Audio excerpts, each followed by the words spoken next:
Hey, and we're live. Hey, everyone.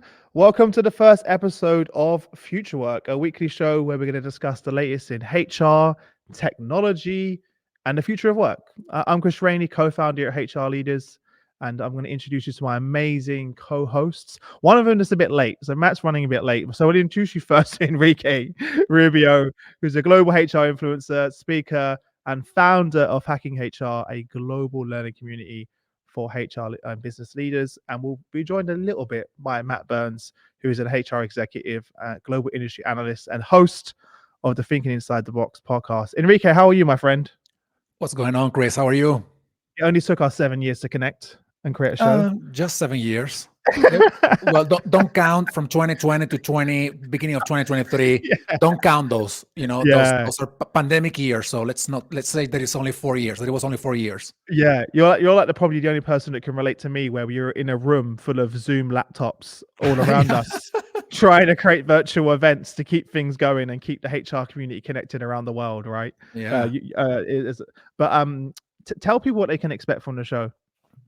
Well, this is going to be an exciting show. I am incredibly thrilled to be together with you and Matt Burns after so long, just having conversations in the, backstage, so to speak, about the future of HR and the future of work. So what we are going to be doing here is inviting incredible and brilliant guests to come to the show and share their insights, their ideas, data that they are collecting, products that they are building to bring HR and organizations to the forefront of the future of work. All the folks that we're inviting to this show are not only brilliant, they are building the future of work. So you will walk away with insights, ideas, and hopefully very practical and actionable ways to bring your organization and yourself to that future of work. So super excited, Chris, about what we're going to be doing here every Friday. Wow. It's almost like you've said that before.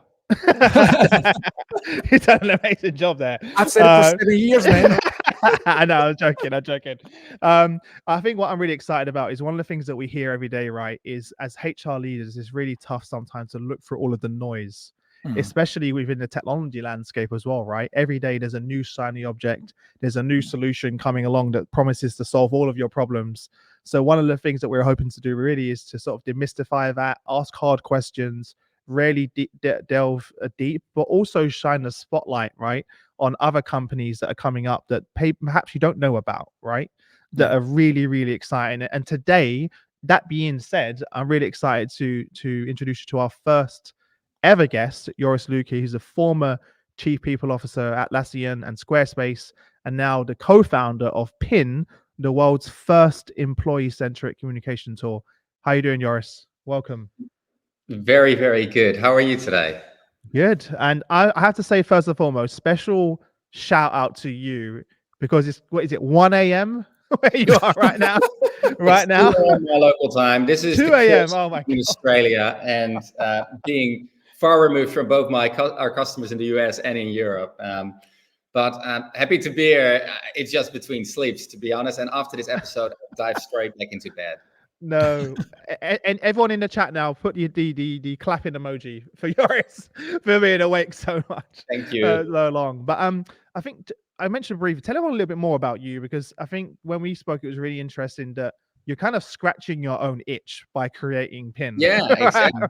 So tell everyone a little bit more about that in the background and how we got here. Yeah, I mean, so I used to live the pain of many people in the audience probably here today running HR, and there was like one area of the HR domain that I just couldn't fix. And it was related to people's experiences with the company, within the company, who all experience moments at their own timelines, right? No one predicts, when someone is coming into the organization, or when someone is going on parental leave, or when someone gets promoted. These are all moments that happen in the individual journeys of employees. And nothing is more frustrating in HR, knowing that these moments will pop up, knowing what information people need, yet being incapable of being there for everyone at all times, right? And that is something that I really wanted to solve. And the other thing that I wanted to solve is that, like, we did put the information in, like, on on the intranet, or I've used Confluence because I was Atlassian, and no one could find any information. It's always super hard to find anything. So those things combined led me to like inventing or creating Pin. Give us an example of what are some of those moments that matter that you're referring to. Well, let's start with a really simple one. Let's say a person gets promoted to manager. They're moving from 0 to 1 or more direct reports. Now, that is a really important moment in the journey of that employee. Most of the time in organizations, that moment isn't automatically immediately captured. So this new manager can walk around for weeks, months without any formal training and hope that their manager would provide some additional support. Sometimes it's being done by HR, but in a manual way. So that moment is not being picked up. Now, at that moment, what would you need, right? If you've just been promoted to a manager, you probably are going to have a kickoff one-on-one with your new direct reports just the next day, right? How do you have a kickoff one-on-one with your direct reports? Or, what are my new responsibilities, right? For many people, that's a pretty anxious moment, right? Or excited, but, a bit confusing. And people lack the confidence in those moments. And that is super frustrating for us in HR, right? Because we want to be there for our people at those moments when they need that guidance. Mm-hmm. Chris, go ahead. I'm sorry. No, you go ahead. We're going to argue. Yeah. No, I think it's fascinating. Me coming from a practitioner background in HR, I totally understand what you're saying, and it's frustrating not to be able to help everybody with their own specific journeys. And I'm super excited about to hear more about how it works, right? But I want to ask you, this is not your first venture. You've led HR in many companies in the past. How you're putting all of this experience together, how it is all coming together in Pin? Like what experiences are you bringing from your career to kind of inform the way you are building all the products that you're building in Pin? Well, I mean, I've had the great fortune of working in companies where people were always like central to the organization. So that's great. That's been really good. But even though those companies had great cultures and great HR teams, I hope to think, right, there were still a lot of questions that went unanswered. Now the kind of knowledge and expertise that I bring to this role is really how to scale culture, how to scale communications. The one time you do something in a very special way when a company is still only 150 people is applaudable, but it doesn't often scale to 5,000 people, right? So that's when these practices start to fall short, when things start to shake. And this permeates throughout the entire organization. I think manager enablement is something that is really top of mind for people. A manager, may deal with a remote team now, people scattered across the world. Back in my day, back in the in office days, if someone would come back from parental leave, you would know. If someone would join your team, you would know, right? Because we were all sitting physically together. I think the expertise that I bring is to to understand what those moments mean to people and what information people need. What I'm building now is a way for us to scale that and create a consistent experience and give people the tools that they need as they're scaling, as they're growing as a company. One thing that I love from what you're saying, which I think is really powerful, is we want to help companies scale their culture from 10, 50, 100 employees to 5,000. But every moment for every employee, whether you have 100 or 5,000, every one of those moments matter. And we want to help you with every one of those moments. So even if we scale up your culture to 5,000 employees, we will still care for the one little interaction, the person that is becoming a manager, the person that is coming from parental leave, whatever it is. And I think that is so powerful. And if you're right there at those moments, the likelihood of you influencing those moments is so much higher versus a few months earlier or a few months later, right? If I give you management training now, the skills that you acquire may have to be like exercised or practiced like months later, and you may have forgotten half that stuff, right? But if I'm right at the moment, I can actually nudge you into a certain behavior, right? If you have someone coming back from parental leave in 2 weeks' time, I can nudge you towards the right behaviors, like putting together a return to work plan, all of that stuff. And if I'm just right there in your inbox or in your Slack environment right at that time, you're much more likely to follow like the guidance that I'm providing to you, right? Rather than it's sitting somewhere on an intranet and you having to look for it yourself or having to remember how you did something back from when you learned it a few months ago. What's the current approach to mapping the employee experience that you used in the past, and how does it differ? Well, companies have created journey maps before, right? And what is a journey map? It's basically outlining, putting yourselves in the shoes of an employee and outlining all the moments that matter, that will or that may like occur during that experience, right? And this starts all the way in the candidate experience, all the way through to pre-onboarding, then onboarding, then that first promotion, that first time you have a salary review conversation, that first time you have an important holiday coming up, all the way through to exit and even alumni programs. Now, I used to create journey maps in the past. And the way that was often being done was like with sticky notes, right? We would whiteboard and literally like put things together. Now the world has evolved a little bit. I since started creating them on Miro or Fig Jams, tools like that. Yeah.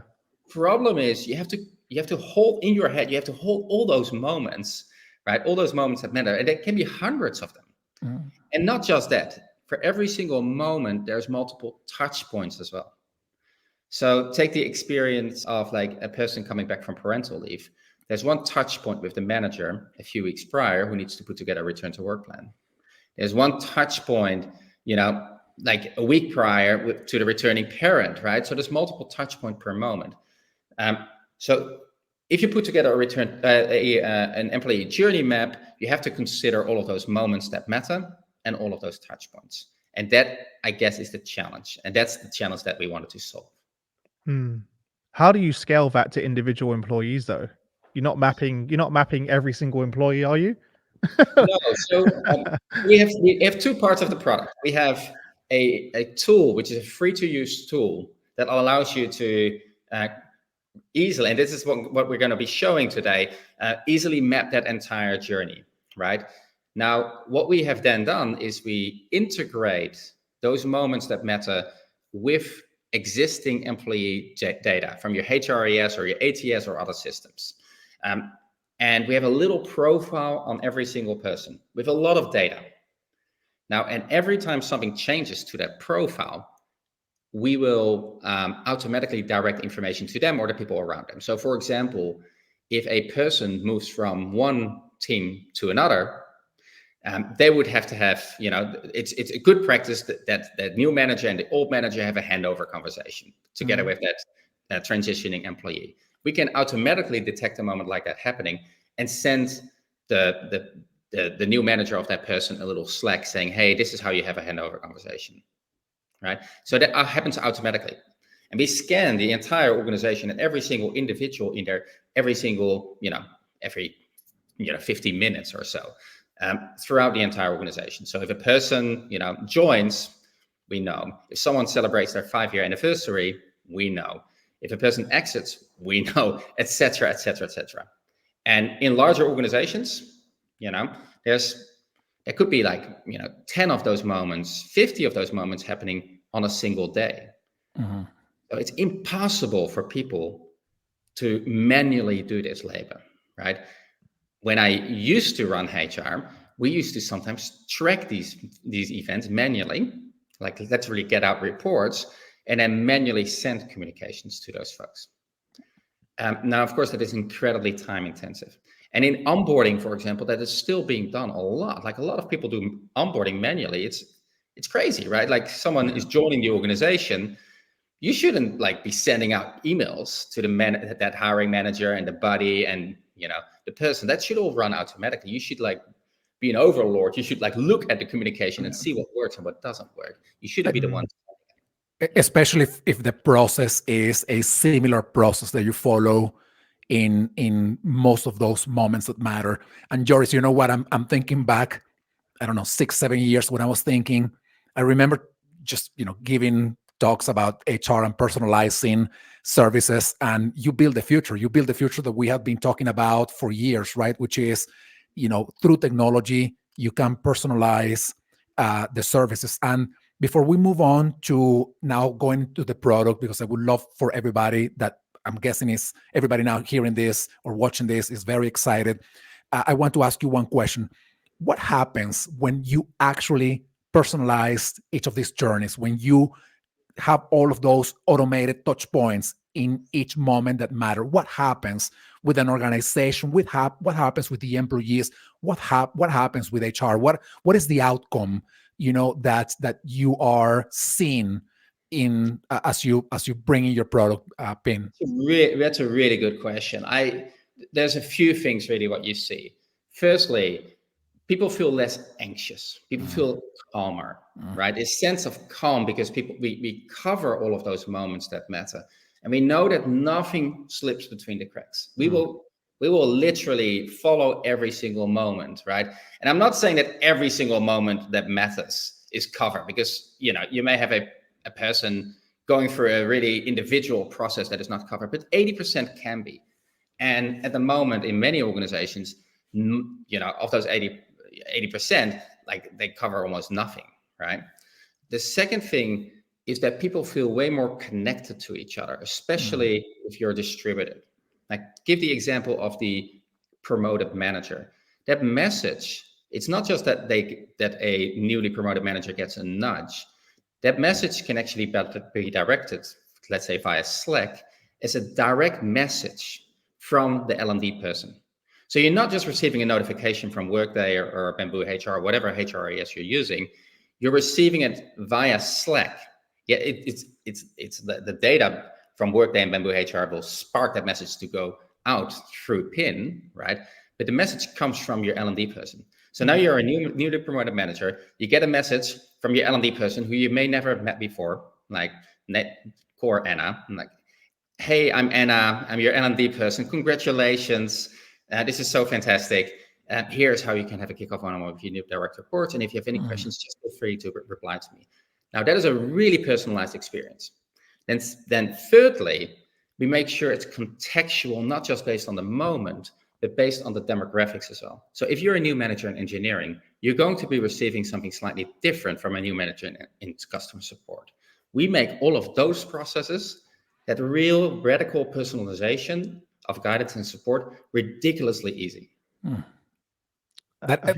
It's just fascinating. I mean, again, it's the future of work that we have been talking about today, right?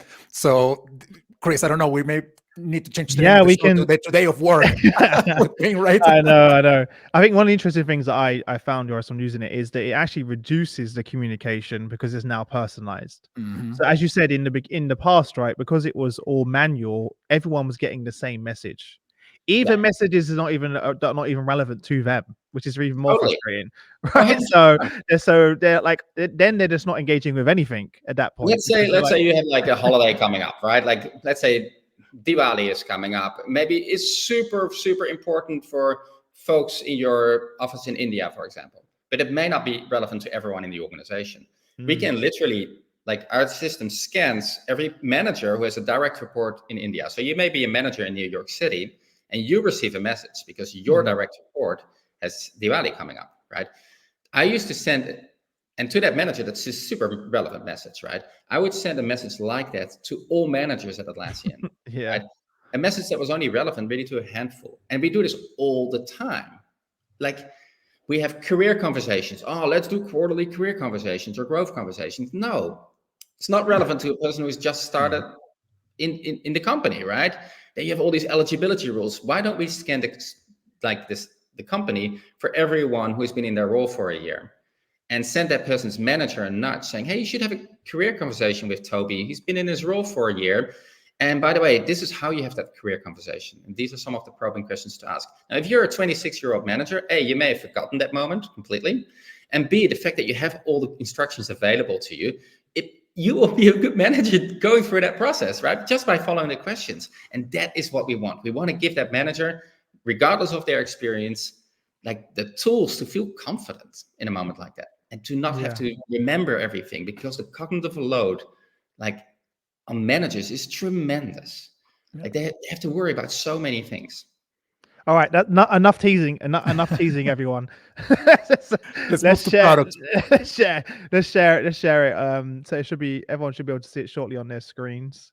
So what I'm going to show now is not the workflow product. What I'm going to show now is our free-to-use employee journey mapper that allows when you say free, is it free for a month or free for a few weeks, or is it free, free forever? Okay. You can use this and design your journey maps. And I think we released this last week. There's already over 1,200 companies in just a few days who've created their journey maps. Wow. It's mind blown. Absolutely amazing. Beyond any expectations, right? So this is a really, really topical space, and we're super delighted to offer this for free and hope that everyone will just create their journey maps, because this is what I would have wanted to do instead of putting those sticky notes on. So what you see here is on the top, you see categories, right? You see the candidate journey and the onboarding journey. And throughout that journey, you see these moments that matter, like offer accepted or pre-onboarding. And then you see underneath there, you see a number of touch points, right? So in the offer accepted moment, you need to congratulate your new hire. You may nudge the manager to create a 90-day plan. Now, the cool thing is you can click on any of those moments and have more information available as well. Now, what we created, and this is an open source project, right? All of these moments you can look at, you can change some of the content in there. There's content available for all of those moments as well. So these are templates that you can use, even if you don't want to automate those workflows. If you want to do it manually because you're, a 20-person company or a 50-person company, and you don't need that scalability yet, you can leverage these templates. Now, what I'd like to do is, you're probably not going to focus on the entire journey all at once. So you can go to a category that you're currently working on. So for example, if you're working on management development, you can look at that part of the journey. Like, for example, becoming a manager. And then there's again, an employee is promoted to a manager, or an employee joins the company in a manager role. Those are all different touch points. And again, if you click on here, you can see have a lot of content available. I love the content piece, by the way. That sometimes takes the longest amount of time to create. So the fact that you've got an example right there, it's hundreds and hundreds of moments. There's content available. Return to work planning, done. Exit, done. Transitioning an employee, done. Amazing. Now, the cool thing is you can also set who is responsible for a moment like that, which team, and if that is a high priority. So if, for example, you don't have a moment like this in place yet as an organization, you can kind of see where the gaps are in your experience. Now, the cool thing there is that, of course, you can now see, instead of looking at your work from an L&D perspective, or from a talent acquisition perspective, or from a HR ops perspective, you can take the employee perspective and see how your work in L&D or in HR ops permeates throughout that entire journey. So you can, for example, look at all touch points that someone in L&D is responsible for throughout that entire journey, which is really, really cool. Because normally it's disjointed, right? Normally they operate in silos. Yeah, they normally operate in silos in the past, right? Exactly. Or what you can do is look at all your high priority topics. So these are probably things where you currently have a gap and that you want to be working on. Joris, one question: if you work in an organization where maybe the process is a little bit different than the average, so to speak, can you personalize your own journeys, add more touch points, take away touch points? Yeah, absolutely. So if you in the offer accepted, say you want to, you have a a welcome gift that you want to that you have, right? You can add that touch point in there as well. You can also, if you don't do a 90-day plan, you can literally just remove it. Yeah. So you may not do pre-employment checks. You remove that touch point. How do you choose who does and doesn't receive it? What does that look like in the interface? If you want to then enable the workflow, like making sure that people automatically receive communications to it, you would upgrade to our paid solution. Okay, so in here you can build the entire thing in this platform. Basically what we're doing here with the journey mapping side is helping teams plan like what the employee experience ought to look like, and then know how they can prioritize the work to make improvements throughout that entire journey. Who does what, basically. Can they work on it at the same time? Can multiple people work on the document? Because I'm thinking it's different. Yeah, exactly. Different people in different places around the world, etc. Absolutely, yeah. And this is the great thing, right? You can say, hey, I'm going to invite my talent acquisition person. Can you look at this candidate? Oh, you can. Okay, great. Invite that person in, right? So you can collaborate with the others on your team, just like you would on especially in remote work. You may not be in the same space. So we wanted to make this a really collaborative tool as well. And you can customize also. I think this is the same question that Chris asked, by the way, but just to reinforce it, is you can customize each process for type of people, geography, function, whatever it is, right? Absolutely. Now, if you say, let's go back to this moment of manager development, and you say, hey, someone has become a manager. I actually want to activate that moment. Then that's where PIN comes in. Like I'm going to share another tab instead. That's where our workflow product comes in. So now you say, hey, I want this new manager every single time when a manager gets promoted somewhere in my organization, I want them to receive communications.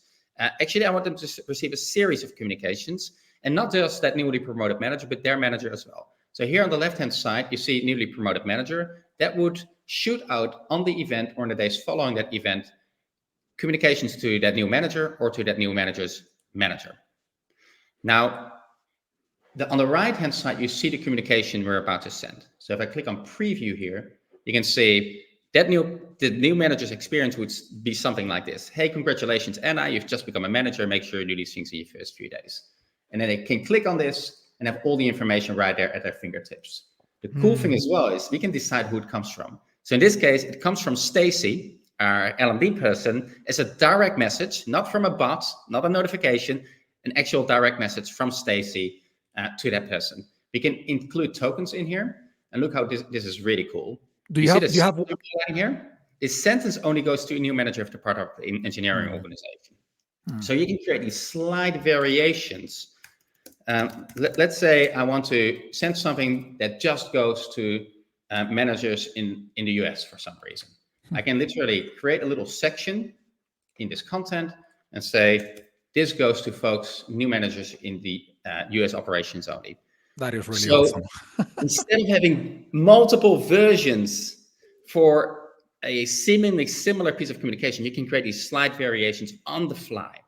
In the same form, form. Just, oh my gosh, that is so amazing. This will just show if you're a new manager and you're part of the US operations, right? This is incredibly powerful, obviously. Yeah. The great thing is as well, you don't have to rely on your HRIS technology. So if you're on Workday to do any of this stuff, I mean, I used those systems in the past. It would be virtually impossible. And that's just one moment, right? Yeah. You then want to go to, let's say you want to have a career conversation. We had that conversation before as well. Like, let's say you want to nudge a manager saying, hey, Toby has been in his role for a year. It's probably time to have a career conversation with him. You can provide a little nudge and then have show Toby's manager exactly how to have that career conversation, down to the probing questions you can ask. So literally, Toby's manager just has to follow this, and it is a better manager. It takes a big load off their shoulders, right? Like you said earlier. Do you have Joris? Are there journeys that are triggered by an action of the recipient? For example, you send an email. I think one of the notes says to do today. If somebody doesn't click to do today, do you send another thing tomorrow? Or can you customize that? I love it. You're already chasing them down already. I know, right? I mean, we're trying to offload stuff from HR, right? But this is good, right? Because especially if you're communicating via Slack can be very fleeting. There's so much communication flurrying around that you can easily forget a moment, right? So we from every single piece of communication that goes out, we track if people engage, and if they don't click this button, we can literally just add a little reminder in there. So you can add as many reminders if you want. And you can, of course, change this text as well. That's all possible. Joris, just answer some questions in the chat. A few people have asked about integrations. So there's a Suranjana asked, will it be able to integrate with an ATS like Workday, where you've got some of these notifications automated already? For example, onboarding, can this be integrated with the ATS? Yeah, absolutely. Sometimes like the sequence of communications in like pre-onboarding and onboarding runs would run through an integration with an ATS. It could be Workday's ATS, or it could be like, Greenhouse, Lever, those ATS systems that can spark this communication to go out. Or you simply add someone in Workday and say, hey, this is their start date and when they're starting, and then the whole series of communications can trigger automatically. So a person could receive a piece of communication on the first day. Here again, you see the conditional section, by the way, and then they click and have all the information right there at their fingertips. The great thing is, I think, to clarify, is that they're getting it in their flow of work, right? Rather than taking them somewhere else, they're getting it in Teams, they're getting it in Slack, wherever that channel is for them. They're going to see it. Absolutely. and actually take an action.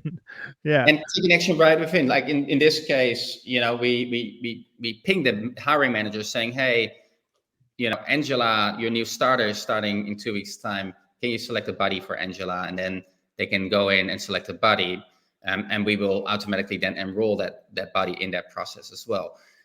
But what you just what you just mentioned is really important, right? We want to be in the flow of work. As a matter of fact, most of our customers, because you can send on behalf of a person via Slack or email, right, don't even know that you're using PIN. Like, oh wow, like the HR teams do, but the employees don't, because we just leverage existing methods of communication, and that is important because system overload is a real problem in organizations. Like I remember, like I work in a smaller company relative to the companies that I used to work for, building this company now. But even I'm so many tools, right? And that's hard in its own right. So leveraging existing platforms is really helpful. Joris, let me ask you this. I don't know if you have this data right off the top of your mind, but I'll ask you either way. How much time do you think somebody working in recruitment or onboarding, that are sometimes very manual process, right, with a lot of communications, how much time are they saving by using PIN, percentage-wise, so to speak? Yeah, well, we actually have some case studies on our website. Like we had a person at MongoDB literally downloading a report every single week of the newly promoted managers. That was their job. And then sending them a series of information to that newly promoted manager, which is well done on doing that. Like it's really, really amazing customer service or employee service. But gosh, what a manual job. Yeah. And you're just sending stuff manually, so you can't actually improve the process. This happens a lot in onboarding as well. An onboarding coordinator is a very thankless job. Like people really, you need to be really organized to be a good onboarding coordinator. But because you're constantly sending and keeping track, you can't actually improve the process. So you don't actually know if a certain piece of communication has a very low open rate on average, or if some piece of communication should really be sent via email because the open rates on Slack to the hiring manager is just not as high, or those types of things get lost, and that means that the employee experience falls through or gets shaky, right? You need to understand that the truth is that most communications in organizations is not being read. It's a scary thought. Seriously, if you send out a piece of communication, and I used to do this, like in the preparation for performance reviews, for example, and you don't personalize it, the readership, if you're lucky, is about 50%. Now that is a scary thought, because all those HR folks like listening in, they're spending like days setting this up, drafting the perfect piece of communication, and I've been there. Right? Yeah. It's horrible. And then, you get someone coming to your desk the next day saying, "Oh, Joris, when is performance reviews happening again?" I'm like, man, I just sent you communication on you it. got the email in there. Yeah. And that's one moment. That's one moment of Just the many. One Exactly. moment of the many that you have to deal with, especially if you're a small team in HR, which could be 3 or 4 people managing. I'm imagining companies in industries that have a high turnover, right? Maybe service industries and whatnot, managing this for however hundreds of employees they are hiring every month, and have to do it all manually. It's just and look, performance reviews is not based on a moment of an individual. That's often like done at a point in time. We also manage those one-to-many pieces of communication, like performance reviews. If they're happening in August, you can have like a series of communication that you need to send out in the lead up to that event. Again, we have content for all of that. We measure effectiveness. You can clone an entire campaign, reuse it again next year. You can dive into a month and see all the pieces of communication you're sending out at any given day. You can move things along to different dates. That all feeds in.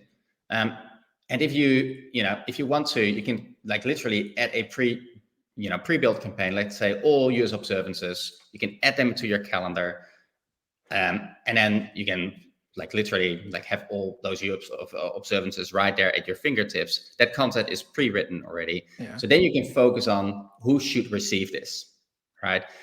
This is who owns this who in the companies that you typically work with, who owns this? Where's this? This, because it's such a the intersection of marketing and communications is getting more and more blurred. Yeah, that line, right? So who's owning this in your clients that you work with? Who's updating it? Who's building it? So there's multiple ways of doing this. Generally speaking, you see more hybrid remote companies have a like a head of remote, and those folks often think about the employee experience. Sometimes you have a head of employee experience who takes this on.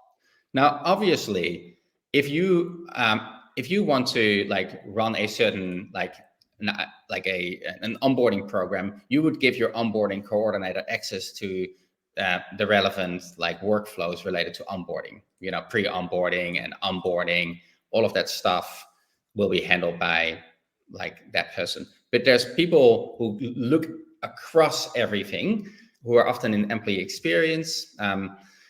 It's a great tool for like an internal comms person as well, because even though they may not be writing all that communications or are responsible for sending it, they can kind of look at the tone across the across all the communications that you may want to send.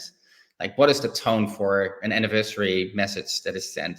Is there anything culturally that we want to introduce into a moment like that? And make that a really nice experience, right? So there is also always multiple people. We probably start with like one group, like maybe the L&D person or the head of employee experience. We can slowly like expand. I have a follow-up question to what Chris just asked, Joris, and it's this. Again, my past life as an HR practitioner, I remember that very often every piece of communication, especially when they are company-wide processes, they have sort of layers of approval, right? I mean, somebody writes it up in performance, then it has to go to the CHRO, and sometimes depending on the company, the CEO wants to make sure that the communication conveys the message. Do you have a workflow for approvals, editing processes of this communication, so that the one that you see in the system is the one that has been approved by all the layers? So how we do it currently is very similar to a Google Doc experience, where you can literally like add a collaborator on a piece of communication. Oh, nice. Which is really slick. Yeah. But there is a case for having an actual approval of a piece of content, which we that's really good feedback, and it's something that some of our customers have asked for, and that build into the product, right? This is like this customer pool that we are really, really excited about. The more people, start to say like, oh, can I do X, Y, and Z as well? You're on a winner there, right? You have something people want. They use it every single day. They love it, and they want more. That is what we want, right? It's a great question, Eric, because so many companies now, you're seeing the headlines in the news for getting in trouble, right? For things that have been posted out that has literally affected their share price. Yeah, well, it actually happened to me one time. I sent out a communication on performance management. It was actually a funny communication. I just wanted to get more people engaged. And the boss of my boss got really mad at me for sending that out without having gotten the approval levels. So that's my experience was a negative experience. That's why I wanted to ask the question, right? I wanted to know if somebody at a higher level gets the the green light for a communication. That's going to be that's going to make it really robust. Yeah. Someone directly messaged me. They took the time to message me personally on LinkedIn to ask the question. So I thought I'm definitely going to ask it. How long does this take to implement? What does that look like? I think people are asking practical questions of like, that's a really good question. Like, I feel like the journey mapper is free at all times. So and people often like say like, oh, let's improve our onboarding journey, and then work with like the great thing about the journey mapper tool is that you have all of those moments and all of those touch points already like outlined by us. And then you can say like, I don't need this one. I want to add that one, et cetera, et cetera. And then you can prioritize the work that needs to be done to improve that experience. There's no implementation there because you can just go in and out, right? If I would say, creating a journey map in its totality, it will require collaboration and stuff like that. As far as our workflow tool, basically, which we call the employee journey activation tool, bringing your journey to life, really, like making sure that all of those moments are indeed not missed, and then guide people through those moments, it's relatively easy because you start small. You never turn them all on at the same time. Most companies, like, they connect to their data, which is, that's sometimes really, really easy, sometimes a little bit harder. It depends on what kind of HRIS you use. If you use like a system like ADP, a bit harder maybe. Bamboo HR, Workday, easier, right? So it varies a little bit. But once you're connected, you just start with a small touch point that is not, very hard. Like, let's say anniversaries. You start with anniversaries and send a message out just before someone, instead of having a boring like system notification coming from your HRIS, you can actually say like, hey, manager. Yeah, exactly. Just a few days prior to the anniversary. And maybe you want to say, I want to have a different piece of communication that goes out on someone's 5-year anniversary versus their other anniversaries, because 5 years should really be treated a little bit differently. So with PIN, those types of things are just very easy. And then you just slowly expand. Some companies are up and running in a week. Like they just turn it on and then they start, they're leveraging one of our pieces of communication and they're up and running. Right? They've got the templates as well, right? And in terms of the like Teams and Slack, that's just simple API integrations, right? That just pretty simple. Absolutely, yeah. I mean, you just need to make sure that, like, from a security perspective, like the team is, is all on board, and then you can just turn don't just turn it on without telling anyone. Well, you really can't in a larger company, right? Like clients just simply wouldn't do it. We are SOC 2 Type 2 compliant, like of course. From a security perspective, like we have to be, right, because we're dealing with employee communications. From a security and privacy perspective, we needed to be working on that from the start, really. Joris, before we let you go, is there anything that we haven't spoke about that you want to mention? I think like employee experience is a really, like, it's really become much more like prevalent in, and I think with the move to remote, people really think differently about HR. Traditionally very much put into silos, like thinking in silos. That's the way that I operated my teams as well, with L&D kind of doing their own thing, HR ops doing their own thing, and the chief people officer trying to kind of connect it all together. But there was not really like a single line through it. In go-to-market teams, like in marketing, you have the customer journey. In customer success, you have the customer journey. In sales, you have the customer journey. It's called the sales funnel, but it's the same thing. They have a framework, and that framework allows you to make decisions on what technology to use, which initiatives to run, all of that stuff. That's, if you ask any HR leader, what is your HR strategy? That's a tough question to answer. And the reason for that is because there was not really a framework for that. The employee journey provides that framework and provides that visibility as well.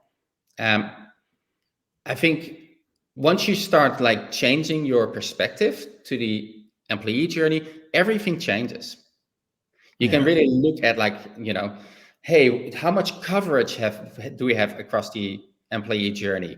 Of those moments, how many do we actually, provide good support? And, if that's 20%, like on day one, you can move that to 25%, to 30%, to 80%. That sense of progress is just really, really cool. Before, we only had lagging indicators of success, things like employee engagement, right? Which is hard because it could take you years to improve employee engagement by 2%.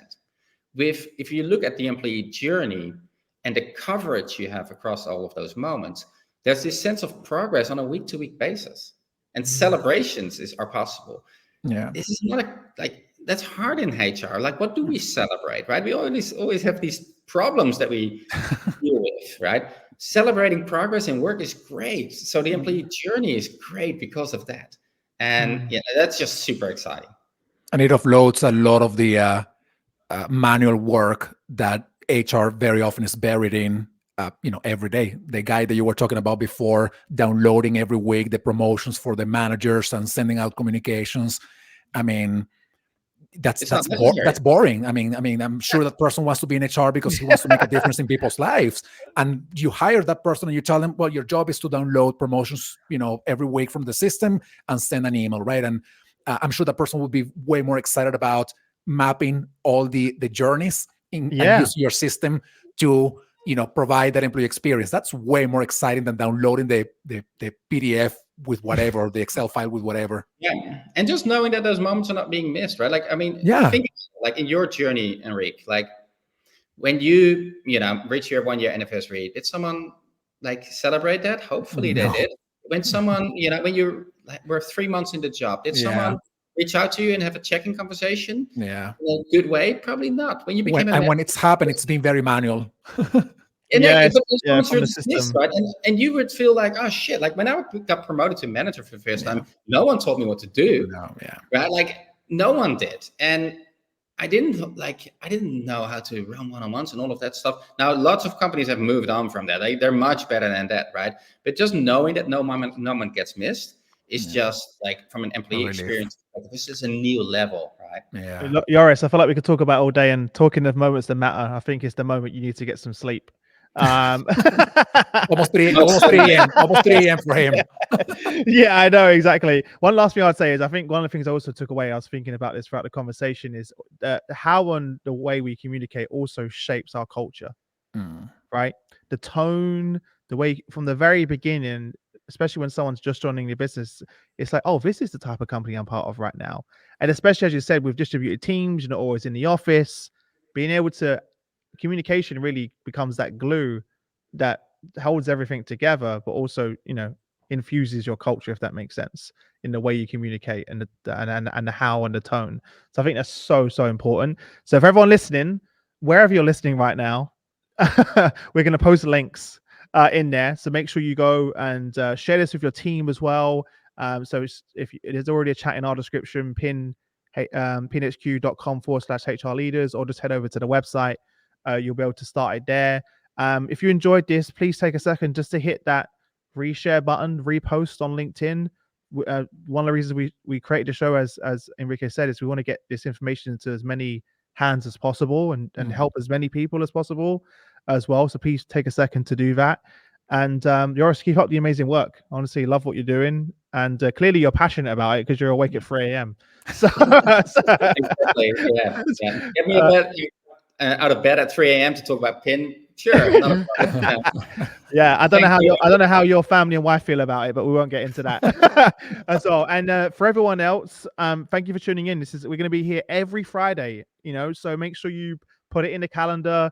Follow Hacking HR, follow Enrique there. Also, head over to hackinghrlab.io, become part of the Hacking HR Lab community there as well. An amazing community, and if anyone knows Enrique, every day there's another event that's happening, so make sure you take the opportunity to do that. Matt will be with us next week. He's going to be asking most of the questions. Yeah, he was here in spirit. As well. And if you're not already following HR leaders, follow us here. But apart from that, depending wherever you are in the world, good morning, good afternoon, good evening, and good night, I suppose. See you later, everyone. Thanks a lot. Thank you so much, everybody. Bye-bye. Bye.